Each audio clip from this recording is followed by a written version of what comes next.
শুভেচ্ছা সহ আমন্ত্রণ প্রত্যেককে নিটল টাটা এটিএন সংলাপে আপনাদের সাথে আছি আমি আমিনুল মজলিস। দর্শক, আপনারা জানেন সমসাময়িক এবং জনগুরুত্বপূর্ণ বিভিন্ন বিষয় নিয়ে আমাদের আলোচনা অনুষ্ঠান। আমাদের আজকের আলোচ্য বিষয় রাজনীতিতে হেফাজত ইস্যু। এ বিষয়ে আলাপ করবার জন্য স্টুডিওতে রয়েছেন দুজন সম্মানিত অতিথি। রয়েছেন বাংলাদেশ আওয়ামী লীগের মুক্তিযুদ্ধ বিষয়ক উপকমিটির সদস্য জনাব মনিরুজ্জামান মনির, এবং আমাদের সাথে রয়েছেন নাগরিক ঐক্যের কেন্দ্রীয় কমিটির সদস্য ডক্টর জাহেদুর রহমান। এছাড়াও অনলাইনে আমাদের সাথে এই মুহূর্তে যুক্ত আছেন জগন্নাথ বিশ্ববিদ্যালয় ইসলামিক স্টাডিজ বিভাগের অধ্যাপক ডক্টর আহমেদ আবুল কালাম। দর্শক, আশা করছি আপনাদেরকে পুরো অনুষ্ঠান জুড়ে পাবো। কথা না বাড়িয়ে চলে যাই মূল আলোচনায়। প্রথমে জনাব মনিরুজ্জামান মনির, আপনাকে দিয়ে আলোচনা শুরু করছি। আমাদের আজকের আলোচ্য বিষয় রাজনীতিতে হেফাজত ইস্যু। আমরা যখন কথা বলছি আজকেই দুপুরে স্বরাষ্ট্রমন্ত্রী আসাদুজ্জামান খান কামাল সাংবাদিকদের সাথে তার বাসভবনে কথা বলেছেন, এবং সেখানে তিনি বলেছেন, একদম আমি কোট আনকোটই যদি করি কথাটি, 2013 সালে রাজধানীর মতিঝিলের শাপলা চত্বরের ঘটনার পুনরাবৃত্তি ঘটানো যায় কিনা সেই উদ্দেশ্যে হেফাজত ইসলাম সহিংসতা চালিয়েছিল বলে আমাদের তদন্তে উঠে এসেছে। তাদের অবশ্যই রাজনৈতিক অভিলাষ ছিল। হেফাজতের নানা ধরনের গোপনীয় কর্মকাণ্ড আমাদের নিরাপত্তা বাহিনী খতিয়ে দেখছে। আমার প্রশ্ন হচ্ছে, 2013 সালের যে ঘটনার কথা বলা হচ্ছে, সেই সময় সরকার যেই সব আইনি পদক্ষেপ তাদের নেতৃবৃন্দের বিরুদ্ধে নিয়েছিল হেফাজত ইসলাম বাংলাদেশের, সেটি কি যথেষ্ট ছিল কিনা? যদি যথেষ্ট থাকে তাহলে আজকের কর্মকাণ্ড কেন? জি, ধন্যবাদ আপনাকে এবং আপনার টেলিভিশনের সকল দর্শকদেরকে বাংলাদেশ আওয়ামী লীগের পক্ষ থেকে শুভেচ্ছা জানাচ্ছি। আপনি আজকের আলোচনার গত বেশ কয়েকদিন ধরেই বাংলাদেশের রাজনীতিতে হেফাজত ইস্যু একটি বার্নিং ইস্যু হিসেবে পরিলক্ষিত হচ্ছে, এবং আপনি যে কথা বলছেন, বাংলাদেশ সরকারের মাননীয় স্বরাষ্ট্রমন্ত্রী বীর মুক্তিযোদ্ধা জনাব আসাদুজ্জামান খান কামাল সাংবাদিকদের যে কথোপকথন সেটা আপনি তুলেছেন, তার আগে আমি যদি কিছু কথা আপনার সামনে তুলে ধরি, সেটা হলো হেফাজতের কর্মকাণ্ড 2021 সালের 26শে মার্চ স্বাধীনতার সুবর্ণ জয়ন্তীকে সামনে রেখে তারা যেই নাশকতামূলক কর্মকাণ্ড করলো এবং কেন করলো, কিসের উদ্দেশ্যে, সেটা আমাদেরকে আগে তলিয়ে দেখতে হবে, এটা আমাদেরকে বিশ্লেষণ করতে হবে। এটা যদি বিশ্লেষণ না করি মজলিস ভাই, তাহলে আমাদের আলোচনাগুলো অন্তঃসার শূন্য হয়ে যাবে। আমি স্বাধীন দেশের নাগরিক। 1971 সালের মহান মুক্তিযুদ্ধের মধ্য থেকে যে অর্জিত বাংলাদেশ, সেই বাংলাদেশের রাজনীতির কি মূল মাপকাঠি তো মুক্তিযুদ্ধ। বাংলাদেশের রাজনীতির মাপকাঠি বঙ্গবন্ধু, বাংলাদেশের রাজনীতির মাপকাঠি মুক্তিযুদ্ধ, বঙ্গবন্ধু, বাংলাদেশ। এভাবেই হওয়া উচিত রাজনীতির মূল মাপকাঠি। তো আমরা দেখলাম হঠাৎ করে 2021 সালে স্বাধীনতার সুবর্ণ জয়ন্তীতে এসে ওনারা নরেন্দ্র মোদীকে আসবে সেটাকে কেন্দ্র করে বাংলাদেশে একটি নাশকতামূলক কর্মকাণ্ড করল। হাটহাজারী, ব্রাহ্মণবাড়িয়া সহ বিশেষ বিশেষ জায়গাতে আমার সরকারি সম্পত্তি, আমার ট্রেন লাইন উপড়ে ফেলা, আওয়ামী লীগ নেতার বাড়ি আক্রমণ করা, এই যে কর্মকাণ্ড করার মধ্য থেকে আপনি জানেন যে গোটা দুনিয়ায় বাংলাদেশ একটি মাত্র দেশ, যে দেশের স্বাধীনতা দিবস আছে, যে দেশের বিজয় দিবস আছে, যে দেশের 30 লাখ শহীদ এবং 2 লক্ষ মা বোন তার ইজ্জতের বিনিময়ে আমার এই অর্জিত স্বাধীনতা। সেই স্বাধীনতার এই 50 বছরে দাঁড়িয়ে বঙ্গবন্ধু কন্যা জননেত্রী শেখ হাসিনার নেতৃত্বে গোটা তাবৎ দুনিয়ায় বাংলাদেশ যে একটি নতুন মাত্রা, নতুন আঙ্গিকে আজকে পরিচিত হয়েছে, সেটাকে বিবর্ণ করার জন্য স্বাধীনতা বিরোধী চক্র এই নরেন্দ্র মোদীকে ঠেকাবার নামে একটি নাশকতামূলক কর্মকাণ্ড গেল। এখন আমি প্রশ্ন যদি করি, আজকে মোদীকে, সেটা আমার দেখার বিষয় না, that is not our headache. আমাদের মাথার বা চিন্তার জগতে কি, 1971 সালে মহান মুক্তিযুদ্ধের সময় ভারত আমাদেরকে 1 কোটি মানুষকে আশ্রয় দিয়েছে। আমার বাবা being a son of freedom fighter, আমি মাইসেলফ, আমরা যদি বলি আমার পরিবার, আমরা বাংলাদেশের মানুষ সহ আমরা সকলে ভারতের কাছে কৃতজ্ঞ। আমরা কৃতজ্ঞ জাতি হিসেবে তাদেরকে স্মরণ করছি 50 বছরে, কারণ 1 কোটি মানুষকে সেদিন ওর আশ্রয় দিয়েছিল, আমাদেরকে খাইয়ে দিয়েছিল, আমাদেরকে, আমার বাবাদেরকে ট্রেনিং করিয়েছিল, এবং বাংলাদেশে ভারতের সেনাবাহিনীর রক্ত এই মাটির সাথে জড়িত। আজকের বাস্তবতায় অনেকের কাছে প্রশ্ন জাগতে পারে, আমার ভাই ডাক্তার জাহেদের কাছেও প্রশ্ন জাগতে পারে, নরেন্দ্র মোদীরা একটি ধর্মান্ধ, একটি উগ্র সাম্প্রদায়িকতা চিন্তা চেতনাকে দর্শন করে, কিন্তু আমরা তো নরেন্দ্র মোদীকে দাওয়াত করেননি। বঙ্গবন্ধু কন্যা ভারতের প্রধানমন্ত্রীকে করেছে। সেই জায়গাটায় আজকে আপনার কেন করলেন এই স্বাধীনতার যারা 1971 সালে এই মামুনুল হক, মাতু মামুনুলের বাবা শায়েকুল আজিজুল হক, আল্লামা উনি কে আজিজুল ছিল? হক, উনি ছিল শেখ হাদিস। কুখ্যাত রাজাকার। এই রাজাকারের সন্তানরা 2021 সালে এসে বিএনপির পৃষ্ঠপোষকতায় ওরা নাশকতা করলো। শুধুমাত্র এই যদি আপনারা খোলা চোখে দেখেন যে হেফাজত ইসলাম নয়, আপনাদের মতন অনেক বেসরকারি টেলিভিশনে ইতিমধ্যেই ফুটে উঠেছে 151 সদস্যের হেফাজতের 85 জন সদস্য বিএনপি, জামাত, খেলাফত মজলিস এই সমস্ত রাজনৈতিক দলের, এবং 4 জন এই নেতা, বিষয়ে বিস্তারিত আরো হেফাজতের আসবো। 4 জন নেতা দানের শীষ থেকে একাদশ সংসদ নির্বাচন ইলেকশন করছে বিএনপির থেকে। এবং আপনারা জানেন 2013 সাল, আপনি যেটা বলেছেন, 2013 সালের 5ই মে হেফাজত শাপলা চত্বরে ঘটনা ঘটাবার আগে বেগম খালেদা জিয়ার সাথে বাবুনগরীর একান্ত বৈঠক, মাহমুদুর রহমান বিএনপি নেতা তার অফিসে 65 কোটি টাকা বাবুনগরীকে মাহমুদুর রহমানরা দিয়েছে।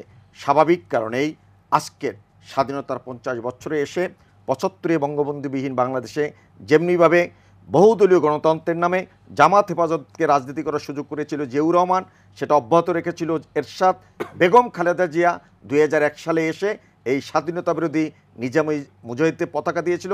2013 সালে রাজনৈতিকভাবে দেউলীয় হয়ে হেফাজতের কাঁধে বড় করে বেগম জিয়া ক্ষমতা আসতে চেয়েছিল, সেদিন শাপলা চত্বরে সেটি একেবারে স্পষ্ট। কিন্তু আমার প্রশ্ন ছিল 2013 সালে তারা যেই কর্মকাণ্ড করেছিল তার বিরুদ্ধে যে আইনি পদক্ষেপ নেওয়ার কথা ছিল সেটি কি যথেষ্ট ছিল কিনা? হয়তোবা যথেষ্ট ছিল না।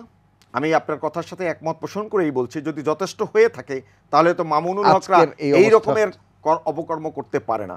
সেই কারণে আমি আপনার উদ্দেশ্যে জাতির কাছে আহ্বান করব, এই সমস্ত ধর্মান্ধ মৌলবাদী শক্তি যারা আমার প্রিয় নবী করিম সাল্লাল্লাহু আলাইহি সাল্লামকে ব্যঙ্গ করে, কটূক্তি করে, এবং আরেকটা কথা মজলিস ভাই বলে, আপনার সাথে একজন হয়তোবা অধ্যাপক দিনে ইসলামের উপরে যিনি জানেন আলোকপাত করবেন, তার আগে ওনাকে সহ সকলকে প্রশ্ন করি, যেদিন মামুনুল হক এই রকমের অধ্যত্বপূর্ণ আচরণ করলো, তখন বাংলাদেশের যারা ইসলামকে ধারণ করে, ইসলামের চিন্তাবিদ, তারা কোথায় সেদিন তারা লুকিয়েছিল?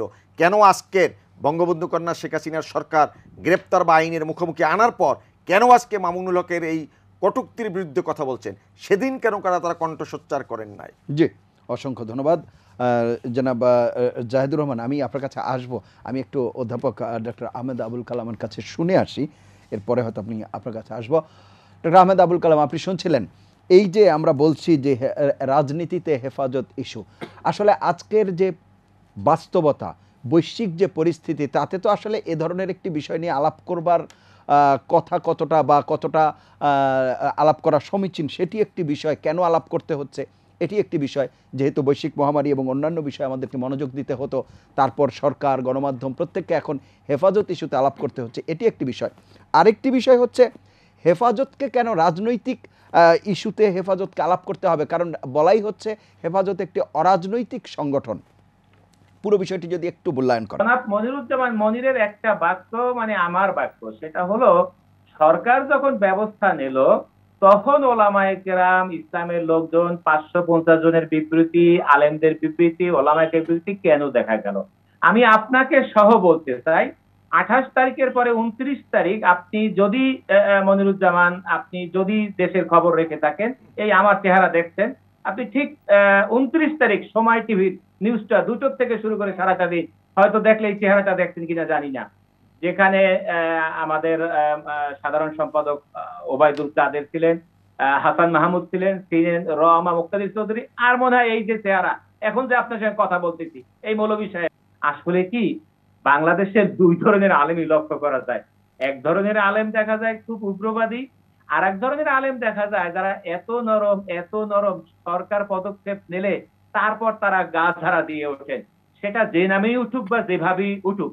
আবার তৃতীয় একটা পর্যায়ে আপনার সঙ্গে বলি, যেহেতু আমি শুনছি মুক্তিযোদ্ধা বিষয়ক অথবা কোন একটা উপকমিটির আপনার সম্মানিত সদস্য, সেটা হলেও ভালো। আরেকটা কথা বলি যে এই সরকারের, এই রাষ্ট্রের কিন্তু ইসলামের অপব্যাখ্যা, ইসলাম সম্পর্কিত মতামত দেওয়ার জন্য জাতির পিতা, হাজার বছরের শ্রেষ্ঠ বাঙালি বঙ্গবন্ধু শেখ মুজিবুর রহমানের প্রতিষ্ঠিত ইসলামিক ফাউন্ডেশন রয়েছে।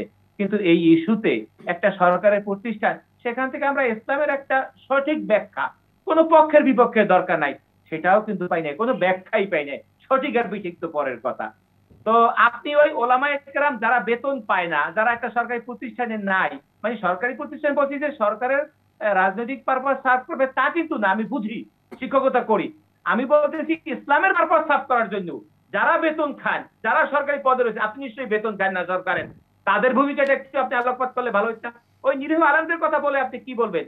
ওরা তো আগেও নাই পাশেও নাই, অনেক ভয়তে থাকেন। এরপর আমি বলি, দ্বিতীয় দিন যখন আমি খুব ভয়তে ছিলাম, যখন এই সাক্ষাৎকারটা প্রচার হলো, আমি কখন বলেছিলাম, তখন আমার মধ্যেই একটা কি কাজ করেছে, যে আমাকে তো র্যাবের মতো দুজন সদস্য দেয়া হবে না পাহারাদার, আমার নিরাপত্তা কি? আপনাকেও হয়তো পাবো না, আক্রমণ যে কোনো সময় করতে পারে।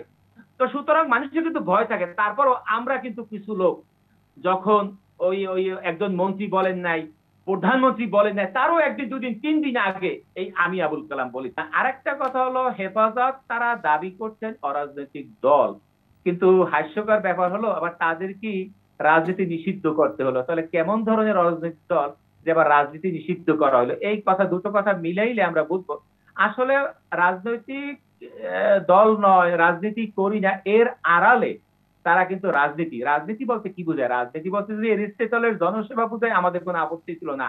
রাজনীতি বলতে যে বহুল প্রচলিত ক্ষমতায় আরোহণ, ক্ষমতার চর্চা, ক্ষমতার চর্চার দিকে এগিয়ে যাওয়া, সেই কিভাবে অন্য কাউকে সুযোগ করে দেওয়া, রাজনীতি বলতে যে এগুলো বুঝায়। আমরা তো হেফাজতে ইসলামের তো বহু পরিসংখ্যান, এটা আমি বলে সময় নষ্ট করার দরকার নাই যে কতজন রাজনৈতিক দলের সদস্য ছিল, কারা কিভাবে করেছে।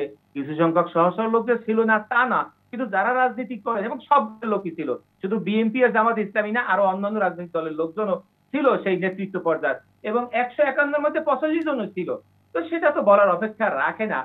আর একটা কথা আমি বলতে চাই, যে আমাদের আজকে সম্মানিত উপস্থাপক তিনি যে বললেন আপনারা প্রশ্ন উত্তর, আমার একটু অন্যরকম বলতে চাই। সেটা হলো যে 2013 সালে যখন সরকার ব্যবস্থা নিল, সেই ব্যবস্থাটা কি সরকারের যথেষ্ট ছিল কিনা? আপনার আপনি এ কথায় বিষয়ে বিস্তারিত আমাদের বলবেন, সম্মানিত আলোচক আমি বলেন একটু যে শুনে হয়তো, আসছি ডাক্তার জাহিদুর আমি রহমানের একটা কথা কাছে। বলতে চাই, আমি সময় নিব, একটা কথা বলি। জি। সেটা হলো এই, ও সময় সরকারের গৃহীত ব্যবস্থা যথেষ্ট ছিল, কিন্তু 2013 পার হয়ে আজকের এই দেশীয় এবং বৈশ্বিক অবস্থার প্রেক্ষিতে যারা এই হেফাজতে ইসলামের নামে বা মানে ইসলামের নামে, ইমান রক্ষার নামে, ইসলাম রক্ষার নামে যারা যে এতটা রাজনৈতিক কৌশল বা রাজনৈতিক তৎপরতা চালাবেন, তা কিন্তু 13 সালে সরকার অনুধাবন করা সম্ভব ছিল না। আমি বলবো যে 13 সালের ব্যবস্থা যথাযথই ছিল, কিন্তু আজকের যে অবস্থার পরিবর্তনে তারাও অবস্থা পরিবর্তন করছে। তারাও আর একটা, মানে 13 সালে যা ধরা পড়েছে তার একটা ভিন্ন একটা পথে যাওয়ার চেষ্টা করেছে। সেই ভিন্ন পথটা কিন্তু 13 সালে উদ্বোধন করা যায়নি। আসলে হয় কি, এক পথ আটকালে আর একটা পথ ভুলে যায়।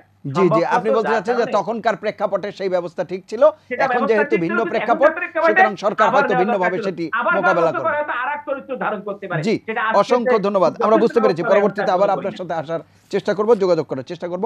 আমি একটু শুনে আসি ডক্টর জাহিদুর রহমান, আপনি শুনছিলেন এই যে পুরো বিষয়টি সম্পর্কে, যে আমরা বলছি যে রাজনৈতিক কর্মকাণ্ড করবেন না, রাজনৈতিক সংগঠন না, অথচ তাদের রাজনৈতিক অভিলাষও দেখা যাচ্ছে, মানে যে ধরনের তদন্তে চলে আসছে, এবং 2013 সালে থেকে আজকে 2021 এতটা সময়ে তাদের যে বেড়ে ওঠা বা তাদের যে কর্মকাণ্ড বিস্তৃতি সবকিছু মিলিয়ে যদি একটু বলেন।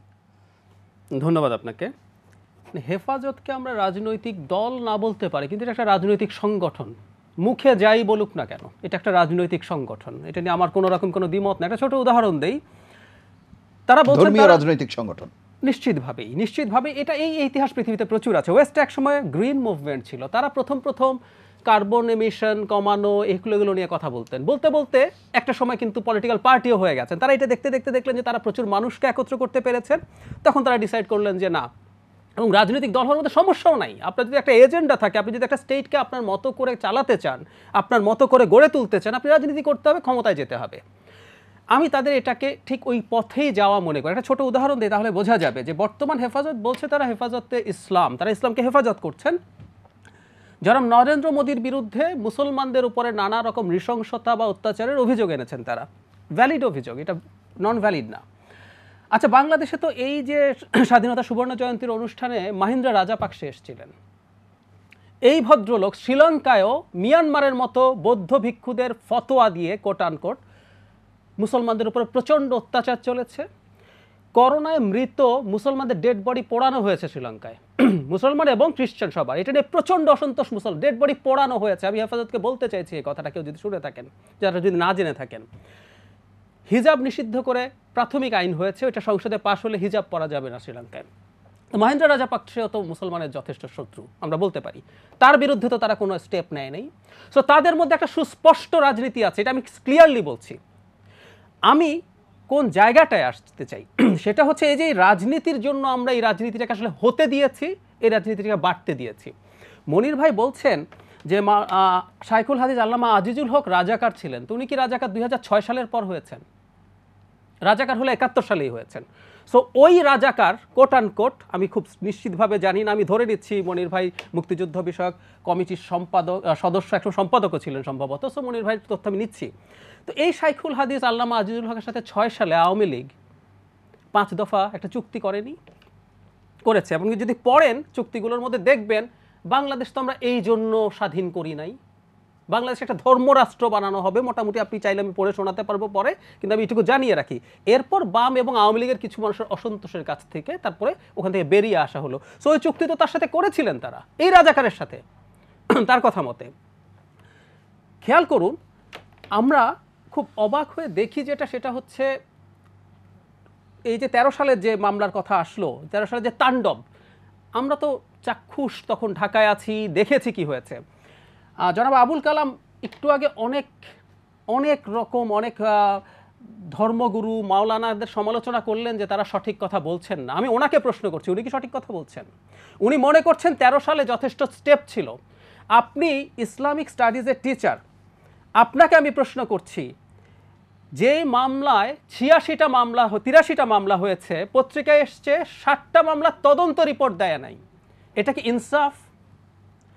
13 সাল থেকে গ্রেফতারি পরোয়ানা ছিল জনাব মামুনুল হকের বিরুদ্ধেও, ওনাকে 20 সালের একটা মামলায় ধরা হয়েছে, কিন্তু তার সাথে 13 সালের এই গ্রেফতারি পরোয়ানা নিয়ে উনি বঙ্গবন্ধুর ভাস্কর্য নদীতে ফেলে দেব বলছেন। যুগ্ম মহাসচিবকে যখন ধরা হয় এই হেফাজতের, তাকে ধরা হয়েছে 13 সালের সেই গ্রেফতারি পরোয়ানায়। পুলিশকে জিজ্ঞেস করা হয়েছিল যে আপনি এতদিন পরে এই মামলা ধরেন, আমরা এতদিন তাকে খুঁজে পাইনি, উনি কিন্তু ওয়াজ করে বেরিয়েছেন। সুতরাং সঠিক ব্যবস্থা নেওয়া হয়েছে কোন অর্থে উনি বলছেন আমি খুব সারপ্রাইজড, নেওয়া হয় নাই। এমনকি মনির ভাই পর্যন্ত সরাসরি স্বীকার করছেন, একটা হয়তো যুক্ত করেছেন। এখন সমস্যাটা কোন জায়গায় জানেন? 13 সালে যে তাণ্ডব হয়েছে, কে করেছে সেটা ডিফারেন্ট আলোচনা। সরকার তো বলছে এটা হেফাজত করেছে, সবাই করেছে, আমরা ধরে নিচ্ছি।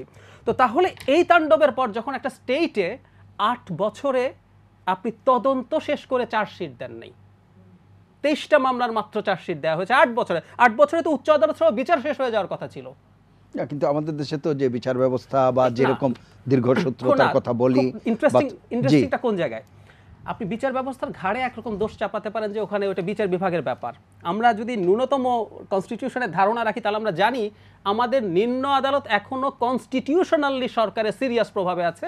115 আর 16 যে আর্টিকেল, ওখানে স্পষ্টভাবে দেখবেন ওখানে সরকারের প্রভাব আছে। আচ্ছা, সরিয়ে রাখি, 60টার যে তদন্ত করে চার্জশিট দেন নাই 8 বছরে, এটা তো এক্সক্লুসিভলি সরকারের ব্যাপার, তদন্ত তো বিচারের ব্যাপার না।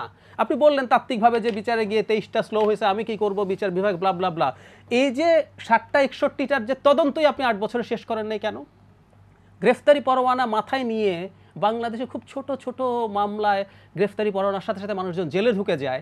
আর এই যে বিভৎস একটা ক্রাইসিস তৈরি হলো, এই রকম ধ্বংসযজ্ঞ চললো ঢাকা শহরের, আরও ঢাকা শহরের কেন্দ্রে, দেশের কেন্দ্রে এবং ঢাকা শহরের কেন্দ্রে আমরা দেখলাম এটা কোনো রকম কোনো ব্যবস্থাই হয় নাই। আসলে আপনি কোনো একটা পরিস্থিতিতে তাকে ছেড়ে রাখেন, আবার কোন একটা পরিস্থিতিতে আপনি একটা মামলা, এটা হেফাজত বলে না, আমাদের এই বিচার ব্যবস্থাটাকে এইভাবে যখন আপনি ইউজ করেন, আপনি এরশাদের সাথে একই নাটক করেছেন। সো আপনারা যখন দেখছি যে আইন বা বিচার নিয়ে আপনি এই করছেন, তখন আমরা কিভাবে মনে করি যে আলটিমেটলি বিষয়টা আইন বা বিচারের না।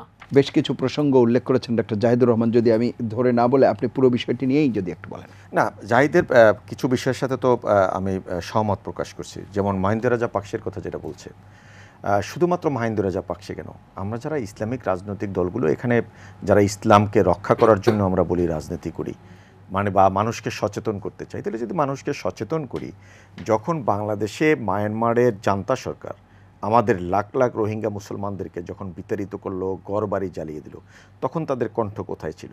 অর্থাৎ মায়ানমারকে প্যাট্রন করে চীন, চীনের সাথে পাকিস্তানের বন্ধুত্বপূর্ণ সম্পর্ক, সে কারণে আপনি মায়ানমারের বিরুদ্ধে কথা বলছেন না। বলছেন কি? বলছেন না। সিরিয়া প্যালেস্টাইনে যখন হয় তখন কি কথা বলছেন? আপনি মোদির সাথে কেন কথা বলছেন?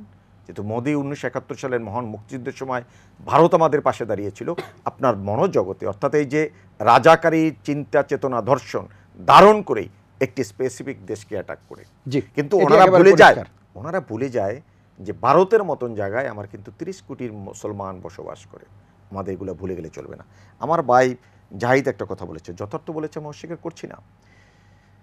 আজিজুল হকের সাথে আমাদের পার্টির সাধারণ সম্পাদক সাথে বৈঠক হয়েছিল মরহুম আব্দুল জলিলের সাথে, এটা সত্য।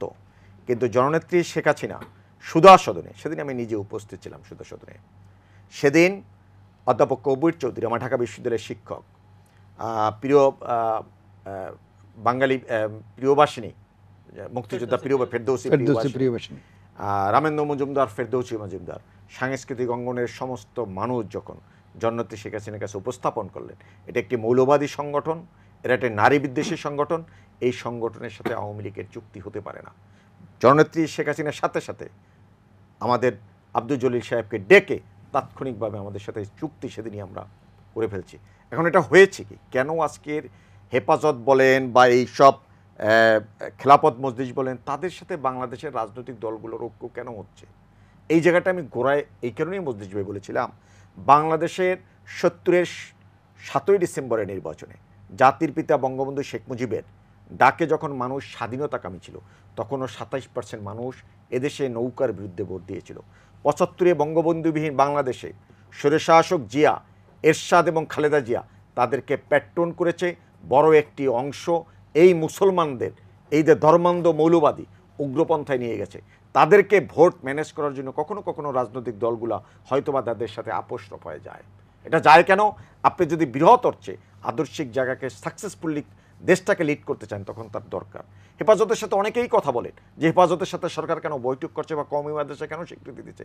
সরকার পরিচালনায় সুষ্ঠু ব্যবস্থাপনা আনা দরকার। কিন্তু একটি মুক্তিযুদ্ধের বাংলাদেশে আমি তো প্রত্যাশা করি না 3টি ধারায় বিভক্ত থাকবে শিক্ষা ব্যবস্থা। আপনি বাংলা মাধ্যম আছে, ইংরেজি মাধ্যম আছে, আপনি মাদ্রাসা মাধ্যম আছে। এটা একটি মুক্তিযুদ্ধের বাংলাদেশের চরিত্র হওয়া উচিত না। এটাকেও জিয়া এরশাদরা বিকশিত করেছে। সে জায়গাটা থেকে ইসলামের যে প্রচার, যেটা বলছেন জাতির পিতা বঙ্গবন্ধু শেখ মুজিব মাথায় টুপি রেখেই অসাম্প্রদায়িক বাংলাদেশের স্বপ্ন দেখেছেন। অসাম্প্রদায়িক বাংলাদেশ বা ধর্মনিরপেক্ষ বাংলাদেশ মানে ধর্মহীনতা নয়। এই জিনিসটা বুঝতে হবে। এটা জাতির পিতার দর্শনকে জিয়াউর রহমানরা, এরশাদরা ভিন্ন ধারায় প্রবাহিত করেছে বিদায় আজকের এই হেফাজতের বেড়ে ওঠা। আমার ভাই প্রফেসর সাহেব যেটা কথা বলেছেন, ওনার কথার সাথে আমি বলাই, আওয়ামী লীগ, যুবলীগ, ছাত্রলীগ, স্বেচ্ছাসেবক লীগ 2013 সালের হেফাজতের ঘটনা শুধু নয়। তৎকালীন সময় আওয়ামী লীগের সাধারণ সম্পাদক সৈয়দ আশরাফুল ইসলাম, আওয়ামী লীগের যুগ্ম সাধারণ সম্পাদক মাহবুবুল আলম হানিফ, সর্বশেষ 2021 সালে এসে হেফাজতের এই মামুনুলরা বঙ্গবন্ধুর ভাস্কর্য বা নরেন্দ্র মোদীর এই তাণ্ডবের সময় আওয়ামী লীগের যুগ্ম সাধারণ সম্পাদক মাহবুবুল আলম হানিফ, বাহাউদ্দিন নাসিম, তারা নারায়ণগঞ্জে সফর করেছেন, ফরিদপুরে সফর করেছেন। আমাদের ঢাকা নগর দক্ষিণের নির্বাচিত মেয়র জনাব ব্যারিস্টার ফজলিনুর তাপস, তারা উচ্চকণ্ঠে এই সমস্ত মৌলবাদী ধর্মান্ধ গোষ্ঠীর বিরুদ্ধে কথা বলেছেন, সোচ্চার হয়েছেন। শুধুমাত্র উনি কার সাথে জুমে যুক্ত হয়েছেন আমি জানি না, কিন্তু বাংলাদেশের অসাম্প্রদায়িক রাজনীতিতে বাংলাদেশের একমাত্র প্রতিষ্ঠান শেখ হাসিনা, এবং শেখ হাসিনার সিপাহসাল হিসাবে আমাদের মাহবুবুল আলম হানিফ বলেন, ব্যারিস্টার তাপস বলেন, বাহাউদ্দিন নাসিম বলেন, আওয়ামী লীগের নেতারা অনেক সোচ্চার, আমরা সোচ্চার। উনি হয়তো বা দেখেন নাই, কিন্তু এই হেফাজত কাণ্ডে বিভিন্ন সময় বাংলাদেশের টেলিভিশনে আরেকটা কথা আমি বলে দেই, বিচার ব্যবস্থার কথা আমার ভাই যেটা বলছেন সেটা আসছি। আমার কথাটা হলো জাহিদ ভাই অনেকটা পিক এন্ড চুজ উনি বলছেন। এই যে কথাটা বললো আমার ভাই জাহিদ, এই সেই বাংলাদেশ বিচারহীনতার সংস্কৃতি শুরু হয়েছিল 75-এ বঙ্গবন্ধু হত্যার পর। কুখ্যাত ইন্ডিমিনিট দিয়ে জাতির পিতার বিচার করা যাবে না, এই রকমের একটি ইন্ডিমিনিটি 1979 সালে জাতীয় সংসদে পাশ করেছিল স্বৈরশাসক বঙ্গবন্ধুর হত্যাকাণ্ডের মাস্টার মাইন্ড খুনি জিয়াউর রহমান। এই রকমের পরিস্থিতির মধ্যে থেকে গেছে, সেই ব্যবস্থা থেকে তো বেরিয়ে আসছি আমরা। যুদ্ধাপরাধের বিচার বঙ্গবন্ধু কন্যা শেখ হাসিনা বাস্তবায়ন করছেন, জাতীয় 4 নেতার বিচার হয়েছেন, বঙ্গবন্ধু হত্যার বিচার হয়েছেন। আজকের যারা জঙ্গি মৌলবাদী 2001 সাল থেকে 2006 সাল পর্যন্ত বাংলা ভাই শায়েক আব্দুর রহমানরা যে তাণ্ডব চালিয়েছ, তাদেরকেও বিচারের মুখোমুখি করা হয়েছে। 2004 সালের 21 আগস্ট গ্রেনেড হামলার মধ্যে দিয়ে আরজেস গ্রেনেড দিয়া জননেত্রী শেখ হাসিনাকে হত্যার উদ্দেশ্যে গ্রেনেড মারা হলো, 24 জন মানুষ মারা হলো, তাদেরও বিচার হচ্ছে। বিচারহীনতার সংস্কৃতি বাংলাদেশ আজকে নাই, হয়তোবা দেরি হচ্ছে। কেন? আমার দেশ ছোট্ট একটি দেশ, 18 কোটি মানুষ, প্রতিনিয়ত অনেক রকমের জঞ্জাল ঝামেলা, তদন্ত করতে 8 বছর লেগে যায় পুলিশের। হ্যাঁ, এই জায়গাটা আমি মনে করি সেনসিটিভ ইস্যু। এই ইস্যুটাকে আমি মনে করব বাংলাদেশের স্বরাষ্ট্রমন্ত্রী ওনার মতন একজন দক্ষ এবং দেশপ্রেমিক এবং সততা এবং ন্যায়ের প্রতি যথেষ্ট রকমের আন্তরিক আছে, আমি বিশ্বাস করি এনাদের আমলে আমরা একটি পরিপূর্ণ বিচার ব্যবস্থায় সমস্ত দোষী সবাই আইনের আওতায় আসবে বলে বিশ্বাস করি। আমি একটু আহমেদ আবুল কালামের কাছে যেতে চাই। ডক্টর আহমেদ আবুল কালাম, আপনি এ প্রসঙ্গে বলবেন, এবং ডক্টর জাহিদুর রহমানও আপনাকে বোধহয় একটি প্রশ্ন করেছে, সরাসরি যদি সেটির উত্তরও দেন। আমার আগে যে মনিরুজ্জামান সাহেব, তিনিও কিন্তু আপনার প্রশ্নের জবাব দিয়েছেন। আমি কিন্তু আলেমের যে সাইটটা, শুধু সেই সাইটকে বলেছি। আমি একটু বিস্তারিত একই সঙ্গে ওই মনিরুজ্জামান সাহেবও বলছেন যে সাংগঠনিকভাবে আমরা করেছি। আরে ভাস্কর্য ইস্যু থেকে শুরু করে হেফাজতের 28 থেকে সবকিছু সবসময় শুধু 200 জন নাম বলতে কেন, সবাই সরব ছিলেন। এমনকি বিবেরিয়ায় রহম আবাদুল মুক্তাদির চৌধুরী তো এমন কথাও বললেন যে আমার বিরুদ্ধে যদি সরকার ব্যবস্থাও নেয়, তারপর আমি হেফাজতের বিরুদ্ধে আমি একা হইলেও লড়বো। এমন কথাও তো আমরা মিডিয়ার মাধ্যমে শুনতে পাচ্ছি। ব্যক্তিগত যোগাযোগ আমরা বাদ দিলাম, সেটা বাদ দিয়ে আমি কিন্তু মূলত আলেমদের কথা বলছি। কিন্তু সাংগঠনিক ভাবে তো আওয়ামী লীগ যদি এটা প্রতিরোধে এগিয়ে না আসতো, তাহলে এই দেশে আসছে কারা? এটা তো বলার অপেক্ষাই রাখে না। আমি একটা কথা এখানে বলি, এই ওই যে ডাক্তার এবং ডাক্তার আর চিকিৎসক, ডাক্তার ম্যাজিস্ট্রেট কাণ্ডে আমাদের মানিক সাহেব একটা লেখা লেখছিলেন, সেখানে একটা ইঙ্গিতে সেখানে বলেছেন যে হাইকোর্টের বিচারপতি যেখানে যান সেখানে বিচারালয় যায়, কিন্তু এছাড়া এই নিম্ন কোর্টের বিচারক বা অন্যান্য যে আদালত সেখানে বিচারালয় যায় না। অতএব সেখানে একজন ম্যাজিস্ট্রেট যদি রোডে দায়িত্ব পালন করে, রাস্তায় দায়িত্ব পালন করে, সেখানে একজন সরকারের নির্বাহী কর্মকর্তা হিসেবেই কাজ করেন। তো সরকারের যে মামলাগুলোর আপনি কোন দিকে যাবেন, দুই দিকেই কিন্তু বলার সুযোগ আছে। একদিকে টান দিলে আর একদিকে উঁচু হয়ে যায়। আপনি যেমন বলবেন যে আদালতে খুব দেরি করছে, আবার ঠিক বিপরীতে বলবেন সরকারের যদি তাগাদা থাকে আদালত দ্রুত করে, আবার আদালত অনেক সময় তাগাদা দিলে সরকারও দ্রুত করে, এক পক্ষ থেকে আর একটা পক্ষ। তবে এটা ঠিক যে উভয় পক্ষ যদি সমন্বয় করে কাজ করে এবং সকল বডি যদি সমন্বিত কাজ করে, তাহলে প্রত্যাশিত কাঙ্ক্ষিত পাওয়া যায়। আমরা অনেক ক্ষেত্রেই কাঙ্ক্ষিত পাই না, 2013 সালে একটাও পাই না। এখন আমি যে শুধু আদালতের দোষ দেব, অথবা আপনি যেমনটা বলছেন যে 21 সালে ধরা সম্ভব হয়েছে, তাই তো 2 বছর আগে ধরা সম্ভব হলো না কেন? 16 সালে কেন ধরা সম্ভব হলো না? 15 সালে ধরা সম্ভব হলো না কেন? কেন 18 নির্বাচন আগে? অনেক প্রশ্নই করা যায়।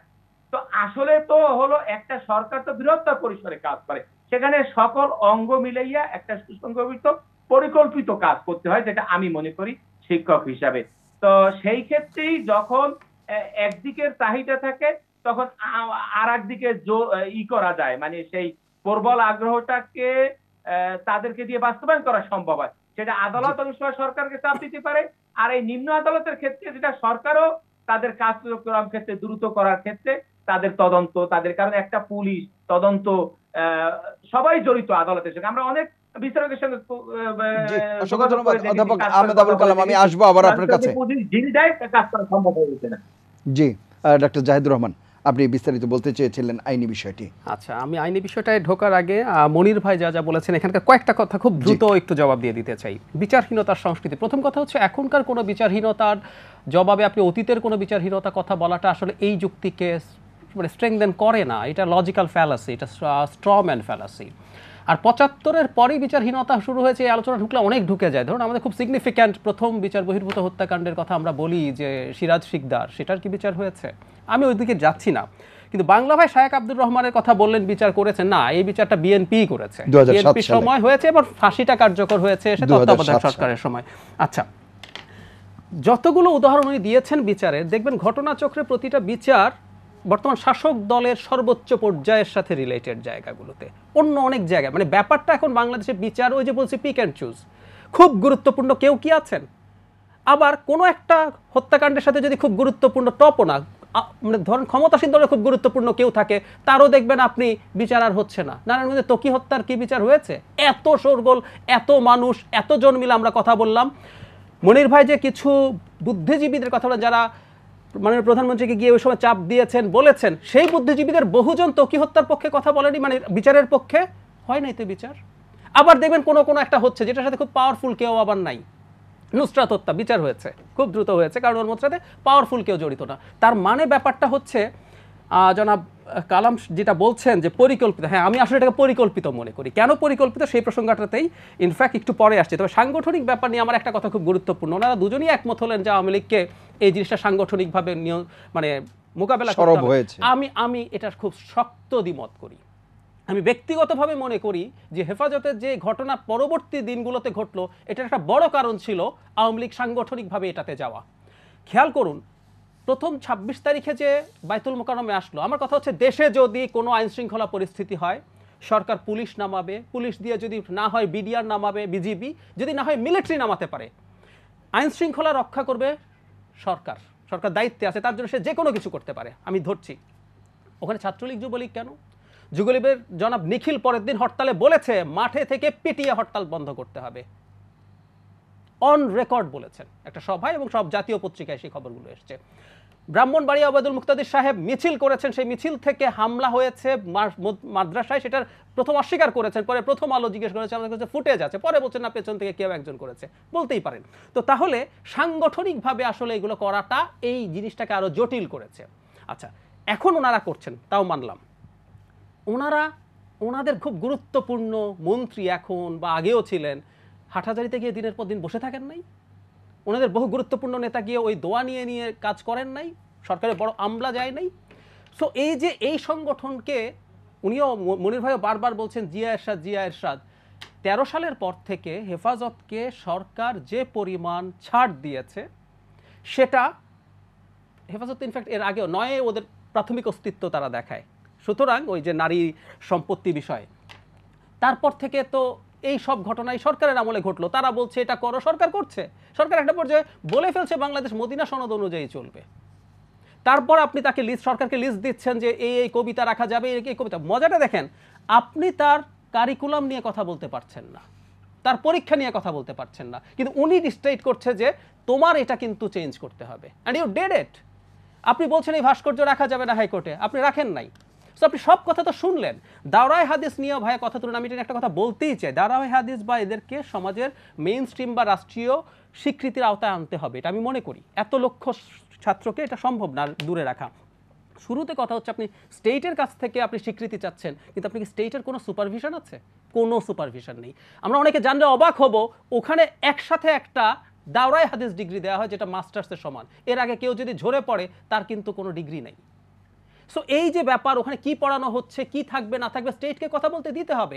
আপনি এই যে ডিগ্রিটা স্বীকৃতি দিয়ে দিলেন, এটাও সমঝোতা আপনার আসলে। সো এই করে করে তো আপনি আসলে ওকে বাড়তে দিয়েছেন। শুধু বিএনপি, হ্যাঁ বিএনপি এর সাথে, আমি বিএনপি করি না, আমি এর সাথে দল করি না, সুতরাং ওই সময় ওগুলোর প্রতি প্রশ্রয় হয়েছে আমার বলতে কোনো দ্বিধা নেই। ডাজন্ট নেসেসারিলি মিন যে আপনিও করবেন, এবং আপনি আরও বেশি করেছেন। কেন করেছেন? বিশেষ করে 14 সালের পর থেকে তো আপনার ক্ষমতায় থাকার লেজিটিমেসি নিয়ে প্রশ্ন শুরু হয়েছে।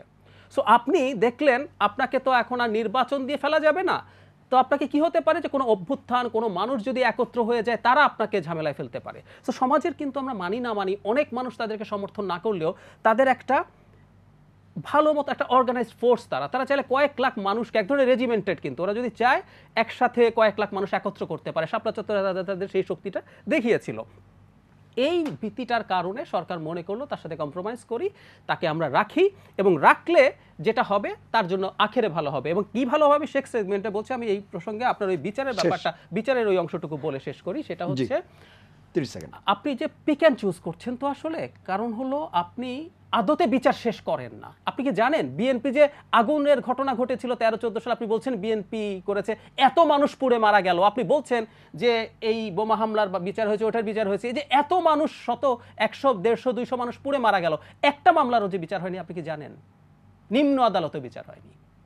আপনি বলছেন অমুক করেছে, তমুক করেছে, মির্জা ফখরুলও জড়িত। আমি বললাম যদি দরকার মির্জা ফখরুলকে ডেকে এনে বিচার করে ফেলেন, কিন্তু করে ফেলেন, আপনি তো করেন নাই। আসলে আপনি আসলে বিচার করেন না, আপনার কাছে সাধারণ মানুষের লাইফ ম্যাটার করে না।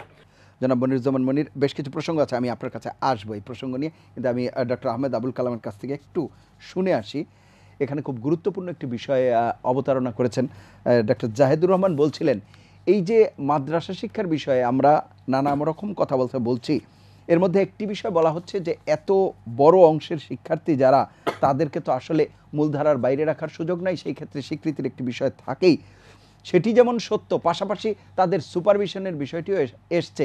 এবং এই কথার মানে অবতারণা করছি বা এই প্রসঙ্গের অবতারণা করছি এই জন্য, এখন কিন্তু তাদের ব্যাংক অ্যাকাউন্ট, তাদের আর্থিক হিসাব কিতাব, এইসব ব্যাপার নিয়েও কথাবার্তা হচ্ছে, এই স্বচ্ছতা নিয়েও কথাবার্তা হচ্ছে। এখানে ছাত্র ভর্তি থেকে শুরু করে শিক্ষক নিয়োগ থেকে কোনো কিছুতেই তো আসলে সরকারের সেই অর্থে খুব একটা নজরদারি নেই। এই জায়গাগুলো কি আমরা এতদিনও অ্যাড্রেস করতে পারলাম না কেন, বা আমরা করছি না কেন? মাওলানা আহমেদ আবুল কালাম, আপনি কিভাবে বিষয়টি দেখছেন? জনাব জাহিদ সাহেব রয়েছেন, তার একটি কথা আমি বলে নিতে চাই। জি, খুব সংক্ষেপে। যে তিনি বলেছেন যে আমাদের কোনো তত্ত্বাবধান সুপারভিশন নাই, এবং পাশাপাশি বলেছেন যে এই মানটা কিভাবে দেয়া হলো। আমি দুটো কথা বলতে, একটা হলো একবার সাবেক শিক্ষা প্রতিমন্ত্রী এহসানুল্লাহ মিলন আমাদের সঙ্গে কোন একটা টেলিভিশনে মিলিত হয়েছিলেন। তিনি কিন্তু আক্ষেপ করে বললেন, আমরাই তো মান দিয়েছিলাম, আবার আওয়ামী লীগ সরকার দেওয়া দরকার কি ছিল? তো ওনারাও মান দিয়েছিলেন, আবার কিন্তু কি দেওয়া দরকার ছিল, কিন্তু ওনাদের মানটা দিয়েছিলেন, হয়তো কাগজ কলমে একটা গেজেটও করেছিলেন, কিন্তু কার্যকরী হয়নি। কিন্তু আওয়ামী লীগ সরকারই কিন্তু এটা কার্যকরী করেছে, এবং ওনারাও খুশি ছিলেন এবং ওইভাবে দিয়েছেন যেভাবে মানুষের কাঙ্ক্ষিত আশা পূর্ণ হয়। সরকারের বোর্ড আছে, শিক্ষা মন্ত্রণালয় আছে, এরা তো সবাই চাকরি করেন, মেধাওয়ালা লোক, কিন্তু তারা কিন্তু সবসময় চেয়েছিল সুপারভিশনের জন্য অন্তত একজন লোক দেওয়া হোক, এবং সেই লোক খবরদারি করবে না এ শর্তেও দেওয়া হোক। কিন্তু আমাদের কওমি মাদ্রাসার হুজুররা, ওলামায়ে কেরাম, তারা সম্মত হন নাই। তারা উদাহরণ দেখাইছে যে দেখেন, আমরা যদি সরকারের কোনো লোক ঢুকাই, আমাদের যে দেওবন্দ মাদ্রাসার প্রতিষ্ঠার যে নীতি, সরকারের সহযোগ, এটা আমরা লঙ্ঘন করতেছি। অথচ আমরা এটা বলছেন না যে সার্টিফিকেট নিয়ে ওটাও লঙ্ঘন করতেছে। সার্টিফিকেট ঠিকই নেবেন, সার্টিফিকেট নিতে হলে সরকারের যে একটা সুপারভিশন দরকার, কোত্থেকে আয় ব্যয়, ক্লাস হচ্ছে কিনা ঠিক মতো, কিভাবে পরীক্ষা নেওয়া হচ্ছে, মার্ক কিভাবে দেওয়া হচ্ছে, এটা একটা কমন সেন্সও বলে। কিন্তু এই সুযোগটা কিন্তু ওনারা দেন নাই, এবং সরকার এটা মেনে নিয়েছে। এখন আপনার প্রশ্ন থাকতেই পারে, মেনে নেওয়াটা ভালো ছিল না না মানলে ভালো হয়তো, সামনে কি করা যায়, এ প্রশ্ন আমারও। ধন্যবাদ। ধন্যবাদ জনাব মনিরুজ্জামান মনির। না, জাহিদ কয়েকটা কথা বলেছে, বিচারহীনতার সংস্কৃতি, যে কথা জাহিদ সেটাকে আমি জাস্টিফাই। এক লাইনে শুধু বলি, ওনার সব কথার শেষে উনি যেটি বলবার চেষ্টা করেছেন সেটি হচ্ছে ক্ষমতায় টিকে থাকতেই হেফাজতের সাথে আপোষ। হ্যাঁ, আমি ওই কথা আসছি। দেখো, আমি মসজিদ ভাই যেটা বলছি সেটা হলো যে সিরিয়াস শিকদার প্রকাশ্যই 26শে মার্চ স্বাধীনতা দিবসে হরতাল ডাকার মধ্যে থেকে রাষ্ট্রদ্রোহী তার সামিল যে কাজ, সেই কাজ করেছে। সেইটার সাথে আপনি যদি বঙ্গবন্ধু হত্যাকাণ্ডকে জাস্টিফাই করার চেষ্টা করেন, সেটা অন্যায় হবে, সেটা অন্যায্য হবে। এরপর আসেন বাংলাদেশে যে বিচারহীনতার সংস্কৃতি বলে বা আমার ভাই বলার চেষ্টা করছে, এটা তথই মানে এটা পরিপূর্ণভাবে অসত্য তত্ত্ব আমার ভাই উপস্থাপন করছে। সমস্ত পাওয়ারফুল হলেই হত্যাকাণ্ডের বিষয় তা না। নারায়ণগঞ্জের 7 মার্ডার, আলোচিত হত্যাকাণ্ড, বিএনপি জামাত বলেছিল কি? মোফাজ্জল হোসেন চৌধুরীর মেয়ের জামাইতা, আর্মি অফিসার, কিচ্ছু হবে না। মিস্টার জাহিদ, 7 মার্ডার হত্যার বিচার হচ্ছে, মায়া চৌধুরীর মেয়ের জামাই জেলে। This is the reality. Sheikh হাসিনার সরকারের আমলে আওয়ামী লীগের যে সমস্ত মন্ত্রী, এমপি, তারা নিজেরা যদি অন্যায় করে থাকে, আইনের বরখলাফ করে থাকে, তাকে আইনের মুখোমুখি হতে হয়, বিচারের কাঠগড়ায় দাঁড়াতে হয়, জেলে যেতে হয়। হাজী সেলিমের ছেলে অন্যায় করেছে, এখনও জেলে আছে, ভুলে গেলে চলবে না। শুধুমাত্র নুসরাত হত্যাকাণ্ড না, সমস্ত হত্যাকাণ্ডেরই বিচার হয়। এখন বিচারের ক্ষেত্রে একটা প্রশ্ন আছে মজলিস ভাই, বিচারে যখন আপনি আইনে প্রমাণ করতে হবে, বিচারকের উপস্থিতিতে সাক্ষী প্রমাণের ভিত্তিতে মধ্যে থেকে একটা আইনি প্রমাণ দিতে হবে, তারপর এটার বিচারের রায় হয়। সাক্ষী প্রমাণের ভিত্তিতে হাজী সেলিমের ছেলে অবশ্য এখন জামিন পাবে। হ্যাঁ, মানে হয়তো সময়ের অপেক্ষায় আছে, আপনার আর কোনো বাধা নাই। বাস্তবতাটা হলো এই, আপনি যখন বিচার ব্যবস্থার কথা বলবেন, সেখানে আপনার সাক্ষী যথাযথভাবে উপস্থিত হয়ে এটার পক্ষে রায় আনতে হবে, এটা আমাদের বুঝতে হবে। এবং একটি ছোট দেশ, 18 কোটি মানুষ, প্রতিনিয়ত মামলা হচ্ছে। এরপর আসেন বাইতুল মোকাররমে আওয়ামী লীগ যুবলীগের ছেলেরা গেছে, নামাজ পড়তে পারবে না। নামাজ পড়ার সালাম ফিরাবার সাথে সাথে সাথে সালাম ফিরাবার সাথে সাথে নারায়ণ তাকবীর আল্লাহু আকবার বলবে। এই স্বাধীন দেশে এই রকমের মাতু মামুনুলরা, পশু, আলেমের নামে জালেমরা, এই রকমের সমাজ, এই সংস্কৃতি চলতে দেব বঙ্গবন্ধুর বাংলাদেশে? এটা প্রত্যাশা করা ভুল। আমার আওয়ামী লীগের প্রেসিডেন্টকে আপনি মেরে ফেলবেন, তার বাড়ি করে হামলা চালাবেন, তখন রবিউল মুক্তাদির আন্দোলন করবেন না, সংগ্রাম করবেন না, যুবলীগের নেতা নিখিলরা নামবে না? এটা কিভাবে না, বলছে প্রত্যাশা আইন করি? শৃঙ্খলা বাহিনী আইন যেহেতু শৃঙ্খলা- আছে। অবশ্যই আইন শৃঙ্খলার বাহিনী আজকের যেটা করছে আইন শৃঙ্খলা বাহিনী করছে। মাতু মামুনুল রে তো আওয়ামী লীগ, যুবলীগের, ছাত্রলীগের ছেলেরা ধরে ওরে মাইর দিচ্ছে না, আইন শৃঙ্খলা রক্ষাকারী বাহিনী ওকে রিমান্ডে নিচ্ছে, আইনের মুখোমুখি করছে আইন শৃঙ্খলা রক্ষাকারী বাহিনী। কিন্তু রাজনৈতিক দল হিসাবে সাধারণ মানুষকে, জনতাকে বোঝানোর জন্য রাজনৈতিক দলের নেতারা তার ভয়েস রেজ করবে, এটাই স্বাভাবিক। এই বিষয়গুলোর সাথে গুলিয়ে ফেললে চলবে না। একটি হলো এই হেফাজত, ইসলামের নামে ইসলামের হেফাজত করবে মহান রাব্বুল আলামিন, আর ওরা বলছে অরাজনৈতিক সংগঠন, ওরা সামাজিক সংগঠন দাবি করে নিজেদেরকে। তাহলে বাংলাদেশে ইয়াবার চালান হয়, বাংলাদেশে ফেন্সিডিল হয়, এই সমস্ত ব্যাপারে কি হেফাজতরা কথা বলেছে? এই কুখ্যাত রাজাকার আজিজুল হকের ছেলে মাতু মামুনুলরা, বাবু নগরীরা, আমি মনে করি সরকার এদেরকে একটি শিক্ষা পদ্ধতিতে তাদের যেমনিভাবে একটি আইনের মুখোমুখি এনে তাদের স্বীকৃতি দরকার ছিল, বড় একটা অংশকে বাইরে রাখা যায় না, এটা যেমন ঠিক তেমনিভাবে সরকারের উচিত হবে। আমি একজন মুক্তিযোদ্ধার সন্তান হিসেবে মনে করি তাদের সুপারভিশন না, শুধুমাত্র ওই মাদ্রাসাগুলোতে জাতীয় সঙ্গীত গাইতে হবে, জাতীয় পতাকা উত্তোলন করতে হবে, এবং বাংলাদেশের আইন, বাংলাদেশের সংবিধান, বাংলাদেশের মুক্তিযুদ্ধ, বাংলাদেশের জাতির পিতা কবি নজরুল, রবীন্দ্রনাথ, এদেরকেও শিক্ষায় শিক্ষিত করতে হবে।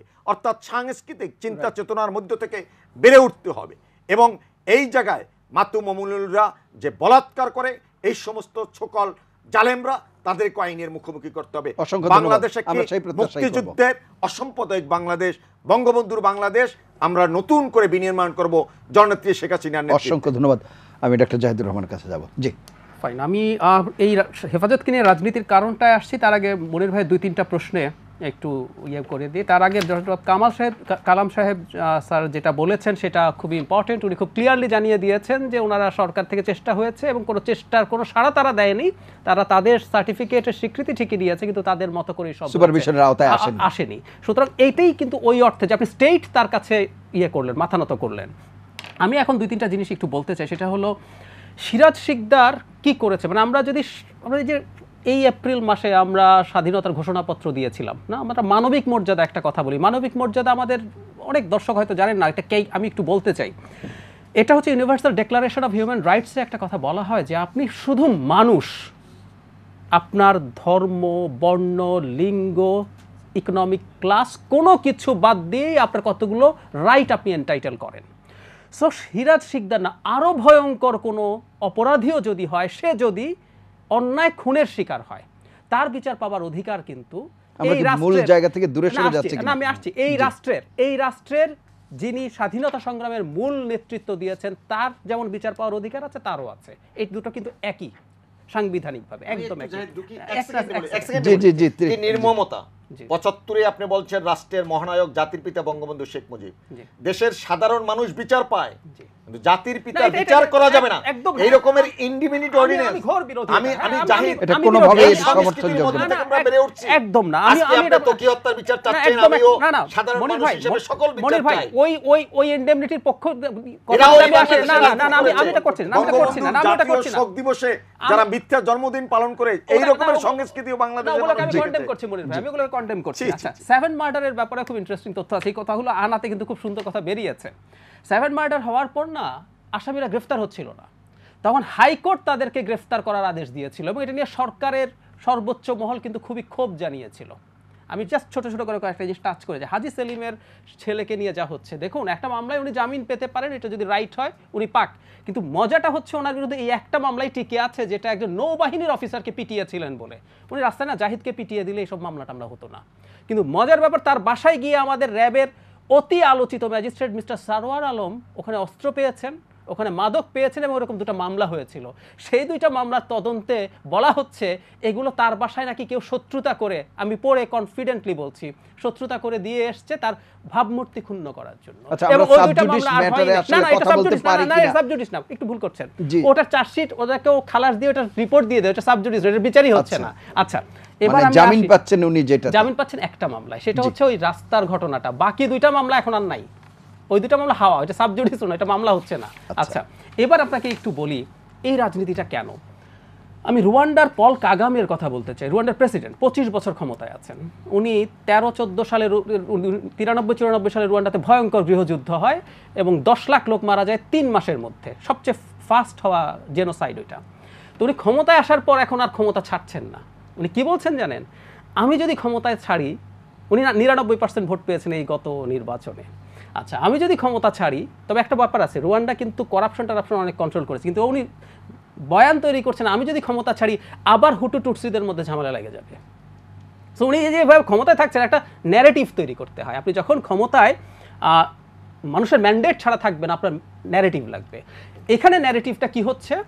বাংলাদেশে জঙ্গিবাদ আছে, যে 26, 27, 28 যা হলো, আমি তো মনে করি এটা এক অর্থে আওয়ামী লীগের পক্ষে গেছে, কারণ তারা ইন্টারন্যাশনাল কমিউনিটিকে দেখাতে পারছে বাংলাদেশে ইসলামিক ফান্ডামেন্টালিজম এত সিরিয়াসলি মাথাচাড়া দিয়েছে। এখন ওয়েস্ট কি করে?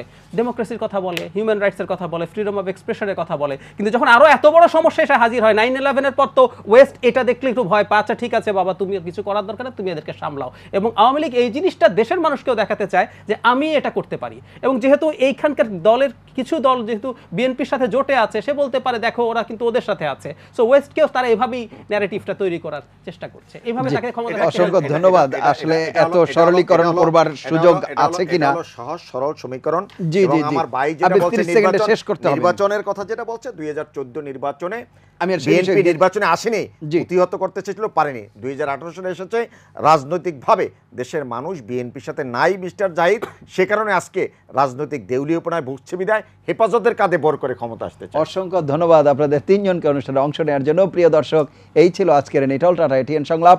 পরবর্তী অনুষ্ঠান দেখার আমন্ত্রণ জানিয়ে বিদায় নিচ্ছি। সবাই ভালো থাকবেন, সুস্থ থাকবেন, আশা করি এটিএন বাংলার সঙ্গেই থাকবেন। আল্লাহ হাফেজ।